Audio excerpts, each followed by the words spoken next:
এইবার সত্য কথা বলতে কি আমি আমার কর্মের পর এত বড় একটা টুর্নামেন্ট আসলে তোমাদের ধন্যবাদ দেওয়া শেষ করা যাবে না।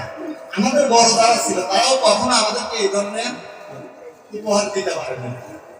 এখানে আমাদের গ্রামটা অত্যন্ত ভালো, এটা কিন্তু আমাকে স্বীকার করতে হবে, তোমাদেরও স্বীকার করতে হবে। এই টুর্নামেন্টের জন্য এই পাড়ায় আসলে নতুন ভাবে তো নতুন আইন ঢুকে হয়েছে, তার কারণে অনেকটাই অভ্যস্ত ছিল না, কিন্তু তারপরেও এই যে সার্বিক সহযোগিতা আমি জানা মতে প্রত্যেকটি লোকই সহযোগিতা করছে।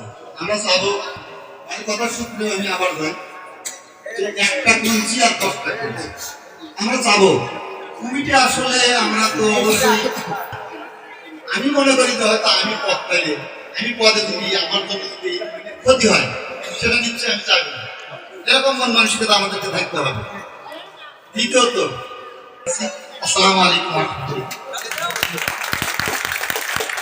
রাহমাতুল্লাহ। আসলে তো এইখানে বক্তব্য দেওয়ার মতো কিছু নাই, যেহেতু আমাকে কিছু বলতে বলা হয়েছে চাই না আমরা এখানে পর্যায়ক্রমে এর চেয়ে ভালো খেলা উপহার দিয়ে ফাইনাল ট্রফিটা এখানে নিয়ে এসে আমরা উদযাপন করতে চাই। এতে আপনারা কে কে রাজি আছেন হাত তুলুন। আমি এই যে এককভাবে আপনারা বক্তব্য শেষ করছি। আসসালামু আলাইকুম ওয়া রাহমাতুল্লাহ।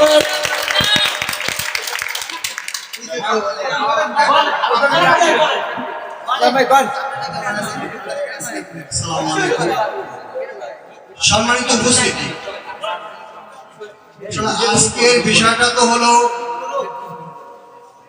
সুখ পালনের মতো।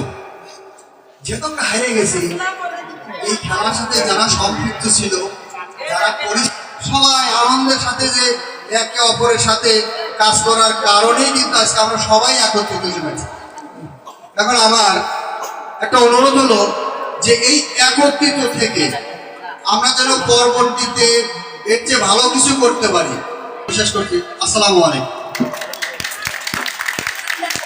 আসসালামু আলাইকুম। আজকে যে উদ্দেশ্য হলো না, প্রথমে ধন্যবাদ জানাই এই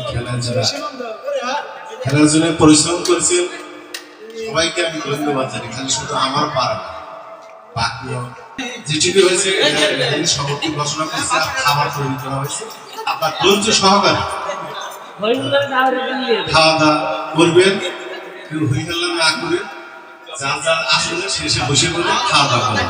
আসসালামু আলাইকুম।